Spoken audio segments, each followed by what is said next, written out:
నమస్తే. శ్రీమద్ భగవద్గీత 6వ అధ్యాయము ఆత్మ సంయమ యోగంలోని 29వ శ్లోకము. పరమాత్మను సర్వభూతాలలోనూ దర్శించే ఉత్తమ యోగి యొక్క స్థితిని, సమదర్శనాన్ని ఈ శ్లోకం వివరిస్తుంది. సర్వభూతస్థమాత్మానం సర్వభూతాని చాత్మని ఈక్షతే యోగయుక్తాత్మా సర్వత్ర సమదర్శనః. సర్వభూతస్థం ఆత్మానం సర్వభూతాని చ ఆత్మని ఈక్షతే యోగయుక్తాత్మ సర్వత్ర సమదర్శనః.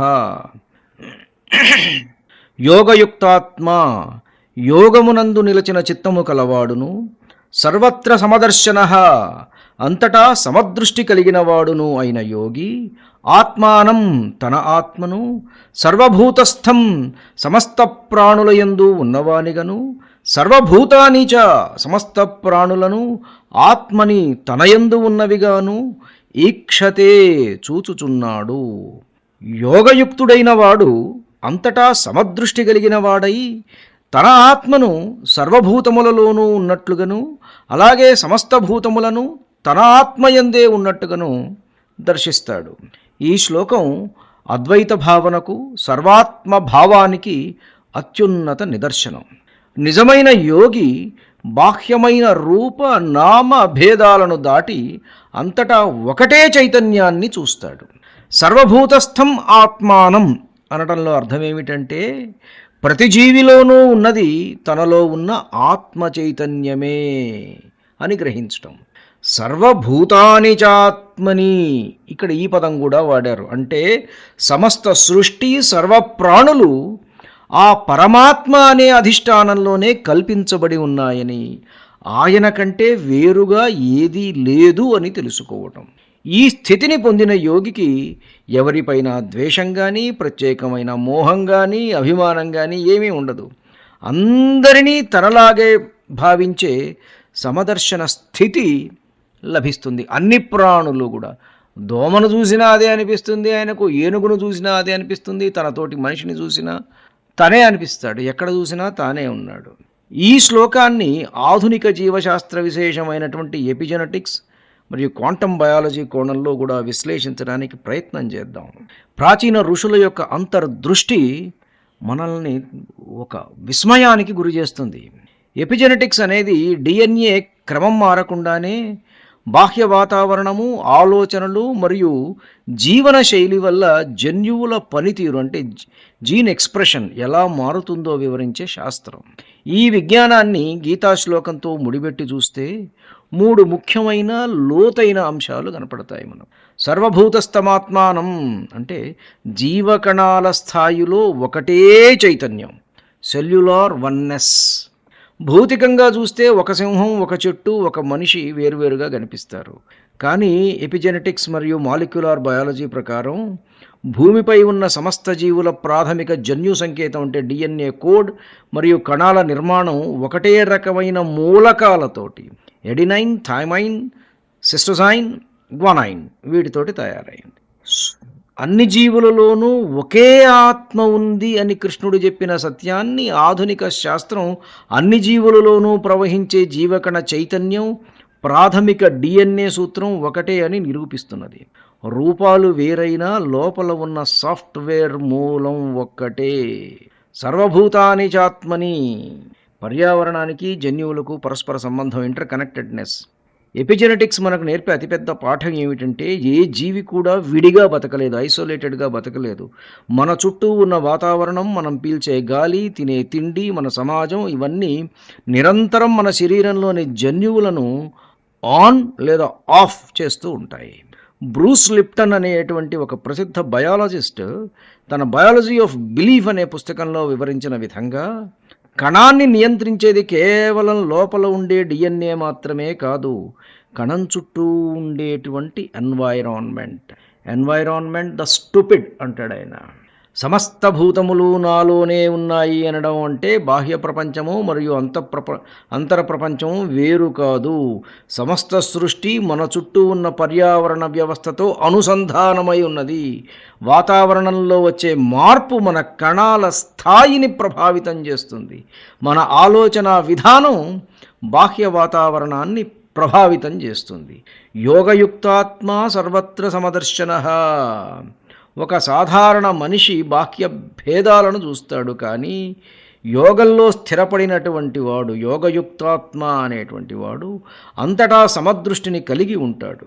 ఒక వ్యక్తి క్రోధము, భయము, ద్వేషము వంటి భావనలతో ఉన్నప్పుడు అతని శరీరంలో స్ట్రెస్ హార్మోన్స్ విడుదలై జన్యువుల మీద ప్రతికూల ముద్రలను వేస్తాయంటే టాక్సిక్ ఇంప్రింట్స్, వాటిని వేస్తాయన్నమాట. కానీ యోగి సమదర్శన స్థితిలో ఉంటాడు, ఈక్వానిమిటీ. అంటే లాభ నష్టాలకు, సుఖదుఖాలకు, శత్రుమిత్రులకు అతడు చెలించడు. యోగి అంతటా ఒకే చైతన్యాన్ని చూడటం వల్ల అతని మైండ్ శాంతి మరియు కరుణ అనేటువంటి సిగ్నల్స్ని శరీర కణాలకు పంపుతుంది. ఇది నెగటివ్ జీన్స్ను సప్రెస్ చేసి రోగనిరోధక శక్తిని, దీర్ఘాయుష్యును ఇచ్చేటువంటి పాజిటివ్ జీన్స్ని యాక్టివేట్ చేస్తుంది. దీనినే మనం యోగ సిద్ధి లేదా కాయకల్ప సిద్ధి అని మనం అంటాం. మనిషి, ప్రకృతి వేరు కాదు. మనస్సు శరీరాన్ని ప్రభావితం చేస్తుంది. జీవితం సంబంధాల యొక్క మాయాజాలం. చైతన్యం ఇంకా పూర్తిగా అర్థం కాని మహారహస్యం. దిస్ ఈజ్ వాట్ ఎగ్జాక్ట్లీ ఈ శ్లోకం నుంచి మనం డెడ్యూస్ చేసేటువంటిది. కొన్ని సరదాగా కొన్ని శాస్త్రాలు నాకున్నటువంటి ప్రాథమిక భావనలే సుమా, వాటితోటి మనం చూస్తే క్వాంటమ్ ఫిజిక్స్లో విడివిడిగా కనిపించిన అంతా అనుసంధానమే. పదార్థం అంతిమంగా ఘన వస్తువు కాదు, అది శక్తి తరంగాల వ్యవస్థ, ఎనర్జీ వేవ్స్ అన్నమాట. క్వాంటమ్ స్థాయిలో కణాలు పరస్పరం అనుసంధానమై ఉంటాయి. క్వాంటమ్ ఎంటాంజిల్మెంట్ అనే భావన ఉంది. రెండు కణాలు దూరంగా ఉన్నా పరస్పరం ప్రభావితం అవుతాయి. ఇది సర్వభూతాని చాత్మని అనేటువంటి దాన్ని గుర్తు చేస్తుంది. కనిపించేది భిన్నత్వం, లోపల ఉన్నది ఏకత్వం. శరీరం ఒక సమగ్ర జీవ వ్యవస్థ, సిస్టమ్స్ బయాలజీ. మనిషి శరీరం వేర్వేరు అవయవాల సమాహారం మాత్రమే కాదు, అన్నీ పరస్పర ఆధారితమైనటువంటి ఒక నెట్వర్క్. అన్నీ కూడా దే ఆర్ ఆల్ ఇంటర్డిపెండెంట్. గుండె ప్రభావం మెదడు మీద ఉంటుంది. భావోద్వేగాలు మన ఇమ్యూన్ సిస్టమ్ను ప్రభావితం చేస్తాయి. ఆహారం మైక్రోబియంను మారుస్తుంది.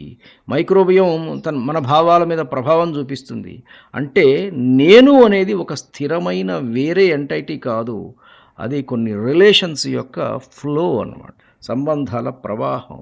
సర్వభూతస్థమాత్మానం అనే భావానికి జీవశాస్త్ర స్థాయి ప్రతిధ్వని. Neuroscience, empathy and mirror neurons. ఇతరులు బాధపడితే, నవ్వితే, ఏడిస్తే మన మెదడు కూడా వాటిని ప్రతిబింబిస్తుంది. అంటే జీవశాస్త్రపరంగా కూడా మనం పూర్తిగా వేరుగాలేదు. ఇదే కారణంగా కరుణ మనస్సుకు శాంతినిస్తుంది, ద్వేషం మన శరీరాన్నే క్షీణింపజేస్తుంది. గీత దీనినే సమదర్శనం అనేటువంటి ఆధ్యాత్మిక పరిపక్వతగా చెప్తుంది. ఇలా ఎన్నో ఉన్నాయి. మన సైన్స్ తోటి చాలా జాగ్రత్తగా సమన్వయం చేసుకోవచ్చు. ఈకాలజీ తోటి, కాన్షియస్నెస్ స్టడీస్, చైతన్యం అంటే ఏమిటి అనే ఇది చాలా పెద్ద చర్చ జరుగుతున్నది. చైతన్యం మెదడు యొక్క ఉత్పత్తి లేక విశ్వంలో ఒక ప్రాథమిక సూత్రం అనేటువంటి దాని మీద చాలా పెద్ద చర్చ నడుస్తున్నది. కాన్షియస్నెస్ ఫండమెంటల్ కావచ్చని, యూనివర్సల్ ఇంటర్ కనెక్టెడ్ అవేర్నెస్ అయి ఉండవచ్చని, ఇవన్నీ కూడా శాస్త్రవేత్తలు చర్చించేటువంటి అంశాలు. ఇవన్నీ కూడాను పరమాత్మ ఎప్పుడో ఎన్నో వేల ఏళ్ల క్రితమే చెప్పాడు మనకు. సైకాలజీ మనకు ఏం చెప్తుందంటే, వేరుగా ఉండటం అనేటువంటిది బాధకు మూలము. ప్రైవేట్ స్పేస్ అంటాను చూసారా, ఐసోలేషన్ యాంగ్జైటీ పెంచుతుంది. యాంగ్జైటీ పెంచుతుంది. కనెక్షను హీలింగ్ ఇస్తుంది. కంపాషను మెంటల్ హెల్త్ను మెరుగుపరుస్తుంది.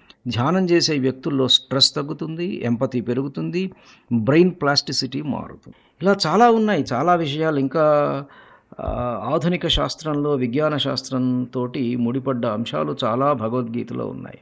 ఎన్నో ఆధునికం అనుకునేటువంటి విజ్ఞాన శాస్త్ర విషయాలని భగవద్గీత చాలా సూక్ష్మంగా చర్చించింది.